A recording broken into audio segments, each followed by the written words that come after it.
নমস্কার বন্ধুরা, শুভ সকাল। কেমন আছো তোমরা সবাই? আশা করছি প্রত্যেকেই খুব ভালো আছো আর সুস্থ আছো। নতুন দিনের নতুন সকালে তোমাদের সবাইকে আন্তরিক শুভেচ্ছা জানিয়ে আজকের ব্লগটি শুরু করছি। আমি বনশ্রী। আজ আবারও তোমাদের সামনে আরও একটি ব্লগ নিয়ে হাজির হলাম। আশা করছি তোমাদের ব্লগটি ভালো লাগবে। তো দেখো, এখন কিন্তু বাজে প্রায় 11টা মতো হবে, কারণ সকালে রান্নাবান্না সেরে তারপর এসেছি ছাদে। তো সকালে রান্নাবান্না তো তোমাদের সাথে সেইভাবে শেয়ার করা হয়নি, তার কারণ আজকে তোমাদের তো আগেও বলেছি যে এখন আমার ছেলের পরীক্ষা চলছে, বাবুর পরীক্ষা চলছে, সেই জন্য আগে আমাকে রান্নাটা করে নিতে হয়, তারপর বাকি কাজগুলো করি। তো রান্না করে ওইদিকে গুছিয়ে রেখে এখন চলে এসেছি ছাদের ঘরটা গোছাতে। তো এদিকে দেখো, আমার বিছানাটা গুছিয়ে নিচ্ছি আমি। তো চলো আগে কাজগুলো সমস্ত কিছু গুছিয়ে নিই, তারপর তোমাদের সাথে কথা বলছি।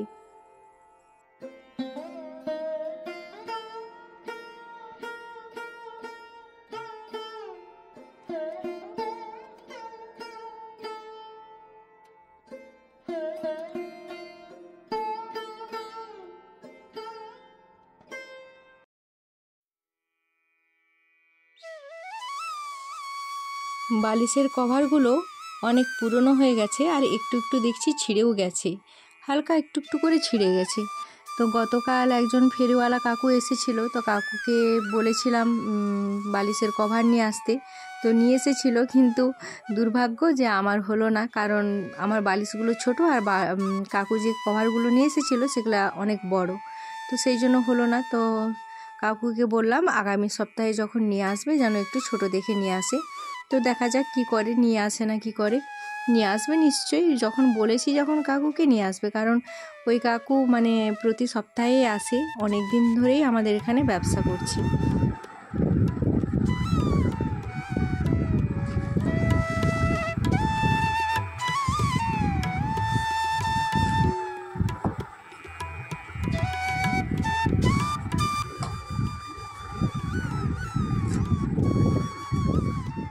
আমি অনেকগুলোই মানি প্ল্যান্ট লাগিয়েছিলাম, তো সবগুলোই মরে গেছে, শুধু এইটা ছাড়া। এইটা দেখো কত সুন্দর নতুন নতুন করে কত পাতা বেরিয়েছে, গাছ বেরিয়েছে, আর বাকিগুলো তো সব মরে গেল। রান্নাঘরে যেটা রেখেছিলাম সেটাও মরে গেল। তো এটাই দেখছি বেশ ভালো আছে, জানি না কেন। তো এখানে হয়তো জল আলো বাতাসটা সব রকম পাচ্ছে বলে না কি জানি না, তো সেগুলো তো সব মরে গেল। রান্নাঘরে যেটা রেখেছিলাম সেটাও মরে গেছে, তো শুধু ওইটাই ভালো আছে দেখছি। আর এদিকে দেখো, এই জানালাটা না অনেক দিন ধরে গোছাবো করে গোছানো হয়নি। আসল কথা কি হয়, কভার মানে পর্দা দিয়ে ঢাকা দিয়ে আছে, তো সেই জন্য ওইদিকে আর চোখও যায় না, মানে কেউ দেখতে পাবে না, তো সেই জন্য আর ওইটা আর গুরুত্ব দিয়ে গোছানো হয়নি। তো অনেকই নোংরা হয়ে গেছে, তো আজকে ভাবছি ওইখানটা একটু পরিষ্কার করে নেব।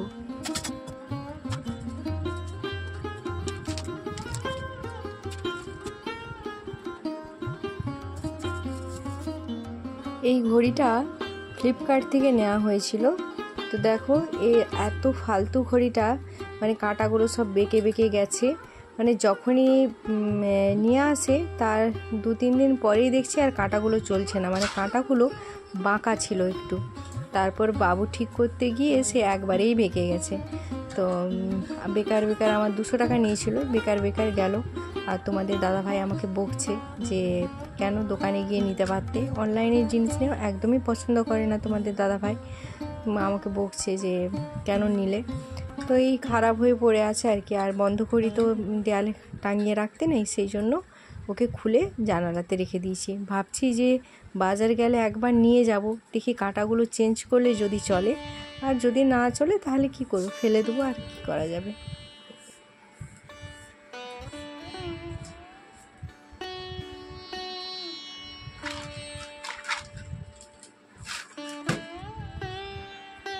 আর কি বলতো, আমরা যতই আধুনিক হই না কেন, তবুও কিন্তু পুরোনো দিনের জিনিস আমাদের দরকার হয়। যেমন এই যে তালপাখা, তো তালপাতার পাখা যখন কারেন্ট চলে যায় তখন কিন্তু এটাই আমাদের সম্বল হয়ে দাঁড়ায়।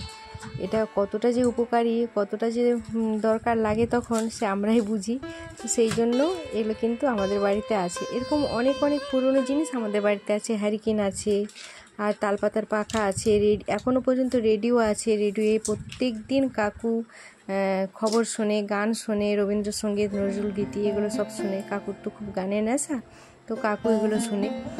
তো তাই বলছি যে আমরা যতই আধুনিক হই না কেন, তবু কিন্তু এই পুরোনো দিনের জিনিসগুলোকে আমাদেরকে সঙ্গে করে নিয়ে এখনও চলতে হচ্ছে আর চলতে হবে। যতই কারেন্ট হোক, যতই লাইট জ্বলুক না কেন, সেই লোডশেডিং হলে কিন্তু সেই আমরা লম্ফ, হ্যারিকেন নাহলে মোমবাতি জ্বালিয়ে বসে থাকি, তাই না? এখন যদিও এমার্জেন্সি চার্জার, লাইট এগুলো হয়ে গেছে, তবুও কিন্তু দরকার হয়। প্রত্যেকের তো এখনও পর্যন্ত এসব কেনার মতো সামর্থ্য হয়ে ওঠেনি। তো যাদের হয়ে ওঠেনি তারা কিন্তু এখনও পর্যন্ত সেই লম্ফ, হ্যারিকেন আর মোমবাতি এই সমস্ত কিছুই কিন্তু ব্যবহার করছে। আর এদিকে দেখো, তোমাদের সাথে কথা বলতে বলতে কিন্তু আমার জানালাটা গোছানো হয়ে গেছে। আর এখন এই ড্রেসিং টেবিলটা একটু গুছিয়ে নেব।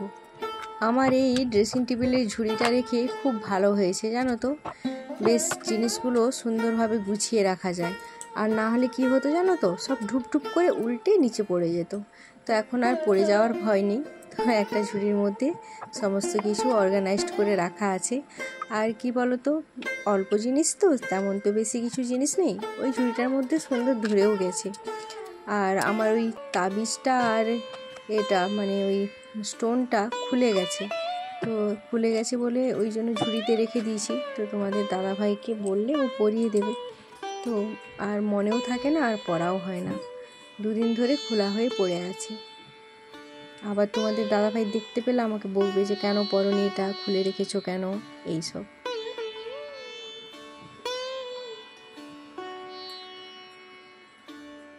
তো চলো, মোটামুটি সব কিছুই পরিষ্কার পরিচ্ছন্ন করা হলো। তো শুধু বাকি থেকে গেল এই ফ্যানটা। তো ভাবলাম যে ফ্যানটাও একটু পরিষ্কার করে নিই। তো ফ্যানটা সবার প্রথম করলেই ভালো হতো, কারণ উপরে যে নোংরাগুলো আছে আমার বিছানায় পড়বে। যদিও সেরকম বিশেষ নোংরা নেই, কারণ আমি প্রায় ঝেড়ে মুছে রাখি, তো সেই জন্য তেমন বেশি নেই, তবুও তো আছে। তো সেই জন্য আগে করে নিলেই ভালো হতো, কিন্তু অতটা আমার খেয়াল হলো না। তো এখনই করে নিচ্ছি। তো আস্তে আস্তে করে করছি যাতে বিছানাতে ধুলাগুলো না পড়ে।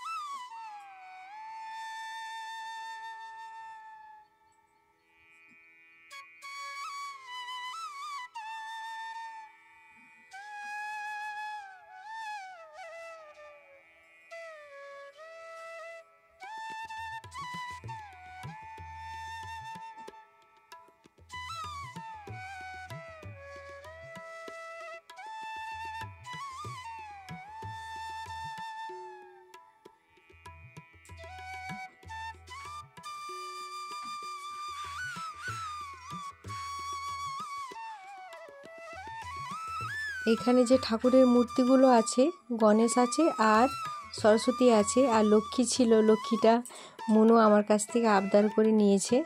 আর লক্ষ্মী ঠাকুরটা ওটা মাটির ছিল, তো সেই জন্য একটু কেমন একটু নষ্টও হয়ে গিয়েছিল। আর এগুলো একটা প্লাস্টিক বলবো না, মানে কেমন একটা ফাইবার টাইপের জিনিসটা, ভেতরে কিছু একটা ভারী কিছু জিনিস দিয়ে ওটা করা আছে, প্লাস্টিকেরই মতো, যাই হোক বুঝতে পারছি না।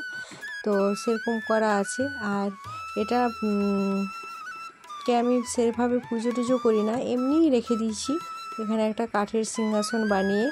আর দেখো, এই সিংহাসনটায় আমি কাঁচের টুকরো, ভাঙা কাঁচের টুকরোকে ফেভিকল দিয়ে চিটিয়ে এরকমভাবে সাইজ করে রেখে দিয়েছি। দেখতে বেশ ভালো লাগছে। আর এই যে দেয়ালে কাগজকে কেটে প্রজাপতি বানিয়ে তাতে রং করে তার সাথে মাঝখানে এই কাঁচ ভাঙাগুলো দিয়ে দিয়েছি। এটাও কিন্তু দেখতে বেশ ভালো লাগছে। তো দেখো, আমার পুরো ঘর গোছানো কমপ্লিট।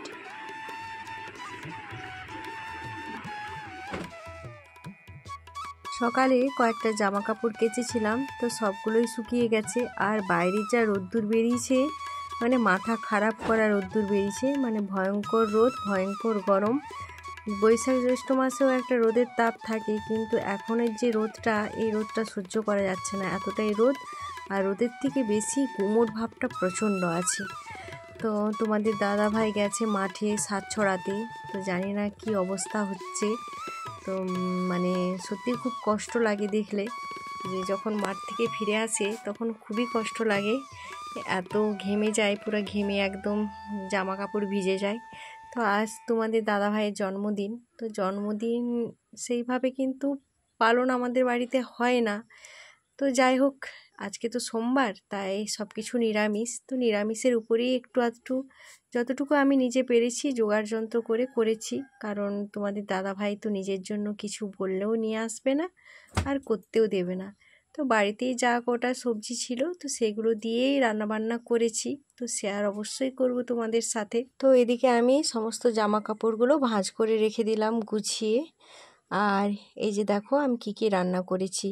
সয়াবিন আলু পটল দিয়ে ঝোল বানিয়েছি, আর এখানে করেছি বেগুন ভাজা, কুঁদরি ভাজা, আলু ভাজা, আর করেছি এখানে ঝিঙে আলু পোস্ত, আর একটু করেছি চালতার চাটনি।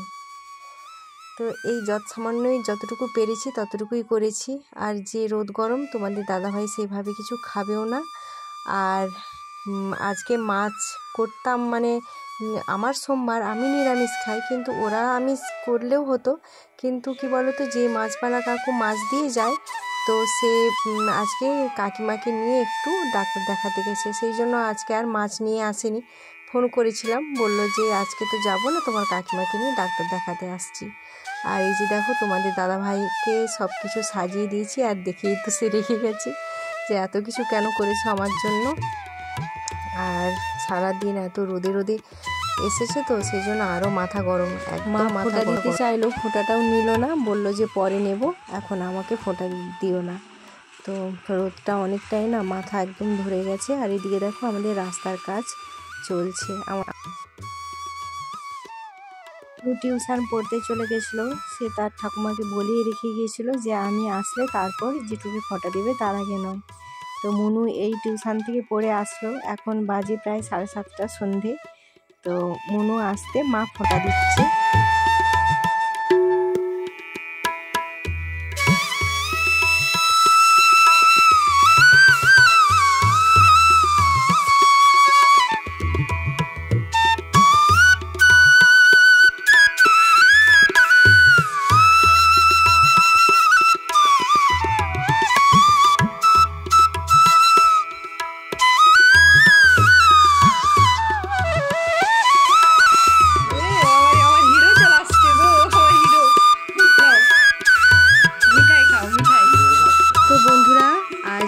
জন্মদিনের ছোট্ট অনুষ্ঠানটা দিয়েই আমার ব্লগটা শেষ করছি।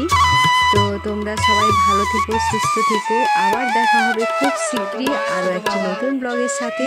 তো ততক্ষণ পর্যন্ত তোমরা সবাই ভালো থেকো, সুস্থ থেকো। আর আজকের ব্লগটা তোমাদের কেমন লাগলো অবশ্যই কমেন্ট করে জানিও। তো চলো আজকের মতো টাটা।